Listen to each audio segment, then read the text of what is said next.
আসসালামু আলাইকুম গাইস, শুভ সকাল। সবাই কেমন আছেন? আলহামদুলিল্লাহ, আপনাদের দোয়ায় আমরাও ভালো আছি। তো মূলত আমি আমার কবুতর সম্পর্কে আপনাদের কিছু বিস্তারিত কথা বলবো। তার আগে আপনারা আমার ভিডিওটা দেখার আগে লাইক করবেন, কমেন্ট করবেন এবং শেয়ার করবেন।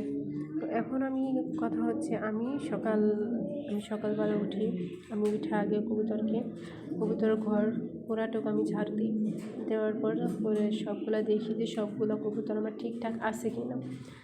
মধ্যে আমি সবগুলো ঠিক দেখার পর আমি আবার আস্তে আস্তে সবগুলারে খাবার দিই। দেখেন আমি সবগুলারে খাবার দিতেছি, কারণ এখন তাদের অনেক ক্ষুধা লাগছে। তারা অনেক ক্ষুধার্ত, খাবার জন্য খাসের ভিতরে অনেক লাফালাফি করতেছে।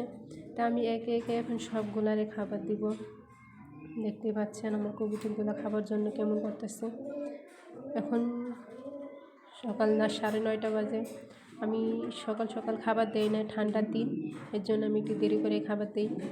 সকালে মূলত আমি সকালবেলা একবার খাবার দিই 9:30 দিকে, আবার বিকেলবেলা খাবার দিই 4টা, 4:30 বা 5টার দিকে খাবার দিই।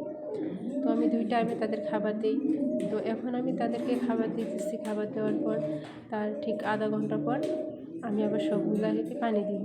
তো এখন যেহেতু ঠান্ডা দিন, আমি সবগুলারে হালকা কুসুম করে পানি গরম করার পর তারপর আমি সবগুলারে পানি দিই।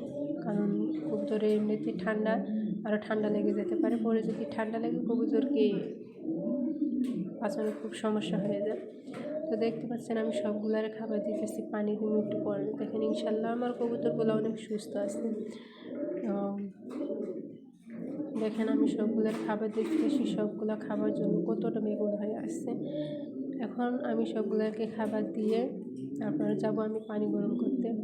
আমি এগুলোকে পানি গরম করে দিয়ে তারপরে আমি সবগুলোর পানি দিব।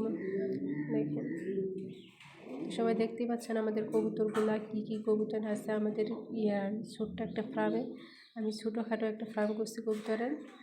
দেখেন আমার কবুতরগুলো এখন দেখতে পাচ্ছেন আমি সবগুলারে খাবার দিচ্ছি। এখন সবগুলা কি সুন্দর মতো খাচ্ছে।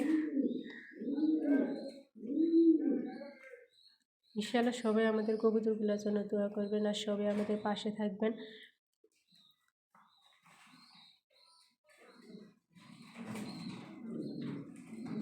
দেখতেই পাচ্ছেন আমাদের কবুতরগুলো কি সুন্দর মতো খাচ্ছে। তারা অবশ্য খাবার খুব কমই নষ্ট করে, কারণ ক্ষুধার্ত অবস্থায় সামনে যেটা পায় সেটাই খেয়ে ফেলে। তবু তারা খাবার খুব কম নষ্ট করে। আমি তাদেরকে বেশি খাবার নষ্ট করতে দিই না।